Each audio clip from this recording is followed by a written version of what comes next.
Samsung A53 ফোনগুলা ইদানিং বেশি একটু ডিস্টার্ব করতেছে। কাস্টমারের কথা হচ্ছে এটা হঠাৎ বন্ধ হয়ে গেছে আর চালু হয় না। তো এক টেকনিশিয়ান ভাইয়ের কাছে এই ফোনটা নিয়ে আসছে কাস্টমার। আনার পরে টেকনিশিয়ান ভাইয়ের চেক করে সিপিইউ রিভলভ করে, সিপিইউ রিভলভ করার পরেও ফোনটির সমাধান হয় নাই। ফোনটির সমাধান হচ্ছে আমার কাছে যখন নিয়ে আসে তখন সিপিইউ রিভলভ করা, অনেক কিছুই চেক করা। তখন আমি সিপিইউটাকে আবার উঠায় রিভলভ করলাম। রিভলভ করার পরে এই স্যামসাং লেখাটি আসছে, কিন্তু হিং লোগো অবস্থায় থাকে। এটা ফার্স্ট লোগো, সেকেন্ড লোগো তো যায় না। তো এই ফল্টের জন্য কি করবেন সেটা আজকে আমি আপনাদেরকে বলে দিচ্ছি। তো দেখতে পাচ্ছেন এখানে অনেক সময় হয়ে গেছে, ভিডিওটা আমি ফার্স্ট করে দিয়েছি, তারপরেও দেখতে পাচ্ছেন যে আমার ফার্স্ট লোগো থেকে সেকেন্ড লোগো পর্যন্তও যায় না।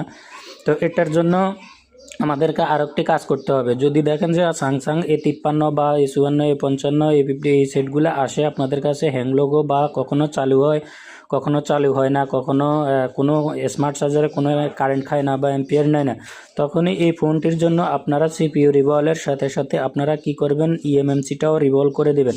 তা আমি এই পাকে ইএমএমসিটা রিভলভ করে নেব। রিভলভ করার পরে যদি দেখি আমাদের সমস্যার সমাধান হয় তাহলে তো হয়েছে, না হলে আমি নেক্সট স্টেপ ফলো করব। তো এই পাকে আমি সিপিইউটা রিভলভ করে নিলাম, আপনাদেরকে এর ভিডিওটা আমি স্কিপ করে দিলাম। তো আমি লাগাই দেখি যে আমার সিপিইউ ইএমএমসি দোনোটাই রিভলভ। তো আমি ইএমএমসি রিভলভ করার পরে এখন আমি সেটটা চালু দিলাম। চালু দেওয়ার পরে দেখি আমি যে আমার কন্ডিশন কি হচ্ছে এখন।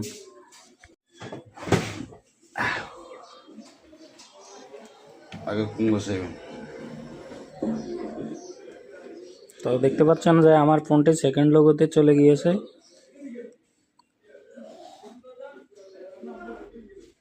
একটু অপেক্ষা করে দেখি। তো ফাইনালি আমার ফোনটি দেখতে পাচ্ছেন যে অন হয়ে গেছে, টাচ ওয়ার্ক করছে, সব কিছুই ওকে। তো এই সমস্যার জন্য আপনারা সিপিইউর সাথে সাথে ইএমএমসিটাও রিভলভ করবেন।